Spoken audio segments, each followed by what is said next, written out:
दोस्तों आप देख रहे हैं राइट भोजपुरी और आप लोगों को फिर से एक बार राइट भोजपुरी चैनल में स्वागत है।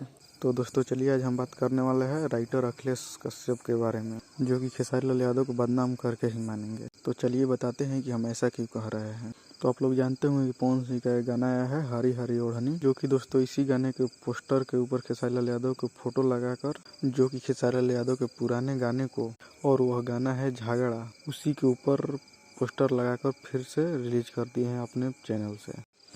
आप पुराने गानों को फिर से अपलोड कीजिए, उससे कोई प्रॉब्लम नहीं है हम लोग, लेकिन आप दूसरे सिंगर के गाने का नाम खेसारी लाल यादव के गाने के थंबनेल पर क्यों यूज कर रहे हैं। ऐसा काम मत करिए, क्योंकि खेसारी लाल यादव और खेसारी फैंस को बदनामी करा रहे हैं आप, और अपने official channel writer Akhilesh Kashyap से कम्युनिटी भी पोस्ट कर दे रहे हैं। तो चलिए दोस्तों, यही अपडेट था, सोचा आप लोगों को बता दें। इसके बारे में आप लोग क्या कहना चाहते हैं कमेंट करके जरूर बताइए।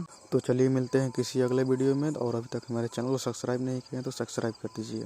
नमस्कार, प्रणाम। मैं खेसारी लाल यादव अपील कर रहा हूं, मुझे जितने लोग प्यार करते हैं, ठीक है, तो आप सब प्लीज एक एक सब्सक्राइबर कर दीजिए।